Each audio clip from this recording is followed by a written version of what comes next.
हमारी संस्कृति, हमारे रीति रिवाज, इन्हें बड़ा सोच समझकर बनाया गया है। मतलब इसमें सिर्फ मानवता, शिष्टाचार और गुण ही हमें नहीं सिखाया जाता है। आई मीन सिर्फ मॉरल वैल्यूज़ नहीं सिखाए जाते, इसमें हमें साइकोलॉजी भी सीखने को मिलता है। यहाँ एक ऐसा रॉकेट साइंस है ना जो आपकी ज़िंदगी को बदल देता है, मैजिक करता है, मैजिक, जिसे हम मिरेकल का नाम देते हैं।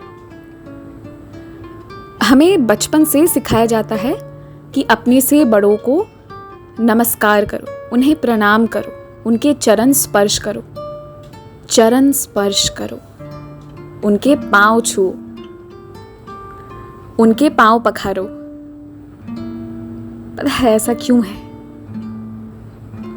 क्योंकि आप जब भी किसी के चरण स्पर्श करते हो ना, उसके पाँव को छूते हो और फिर उसे अपने मस्तक पर लगाते हो, तो आपने उसे बहुत ऊंचे तख्ते पर बिठा दिया होता है, बड़ी इज्जत दे दी होती है। क्योंकि पाँव वैसे तो हमारे शरीर का एक बहुत ही इम्पोर्टेंट पार्ट है, अभिन्न हिस्सा है, लेकिन उसे लोग थोड़ा नेगेटिव वे में यूज़ करते हैं।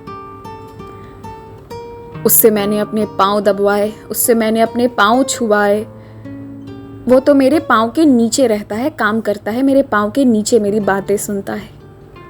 उसी पाँव को आपने बड़ा इज्जत दिया, चरण स्पर्श किए। अगर घर पर आपके किसी बड़े से आपकी नहीं भी बनती है ना, फिर भी हर सुबह जब आप उनके पाँव छूते हो, उनका आशीर्वाद लेते हो, जो हमें सिखाया गया है, तो पता है जो लोग हमें पाँव के नीचे कॉन्स्पिरेसी से, यानी कि कुछ ऐसा करके, कुछ दबाव बना के, कुछ जाल में फंसा के आपको नीचा दिखाने की कोशिश करते हैं, आपको झुकाने की कोशिश करते हैं, लेकिन आप तो बड़े नम्रता से उनके पाँव छू लेते हो, उनका चरण स्पर्श करते हो। तो आप बेशक चरण स्पर्श करते हो, लेकिन दिल के किसी एक कॉर्नर में ना, एक सॉफ्ट कॉर्नर, 1% की सॉफ्ट कॉर्नर आपके लिए बन जाती है।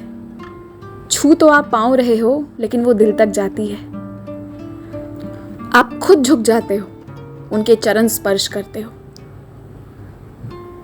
और पता है, जब भी आप किसी के चरण स्पर्श करते हो तो इतना बेसिक तो हर कोई बोल देता है कि खुश रहो, लेकिन अगर आप ध्यान से सोचे तो खुश रहो।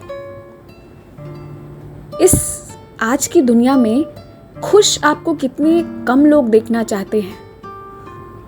जो ईगो और अहंकार में भी है ना, आप उनके सामने भी झुक जाते हो और उन्हें भी आपको अपनी मर्जी के विरुद्ध एक आशीर्वाद देना पड़ता है। खुश रहो तो खुश रहे। सुना है कि दिन भर में एक बार माँ सरस्वती हम सबके मुख पर विराजमान होती हैं और हम जो कहते हैं वो सच हो जाता है।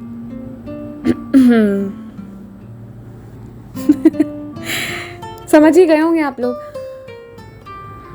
और कुछ लोग तो आपको पूरा दिल खोल के आशीर्वाद देंगे। जैसे मेरी बड़ी माँ थी ना, वो कहती थी, जुग जुग जियो बेटी, जुग जुग जियो, हमेशा तुम नाम रोशन करो।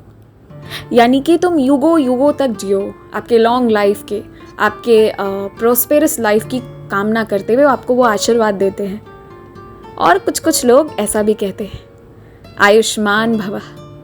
कितना सुंदर लगता है, कितनी खुशी मिलती है, कितने अच्छे पॉजिटिव वाइब्रेशंस आपके लिए क्रिएट किए जाते हैं सिर्फ एक बार झुककर चरण स्पर्श करने से।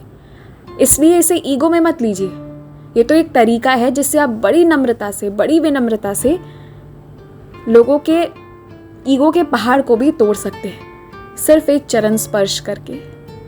और इसलिए कहा जाता है कि रोज सुबह उठकर अपने बड़ों का आशीर्वाद लो।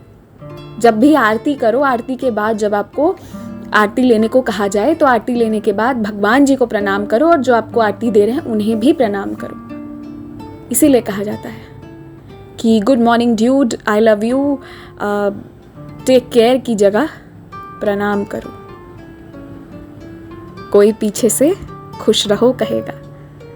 तो आप सब रहिए बहुत खुश और मिलती हूँ आप सबसे फिर मंडे को रात 9 बजे एक नए 9 PM साई संदेश के साथ। 9 PM साई संदेश हर वीक 5 ही दिन आएगी।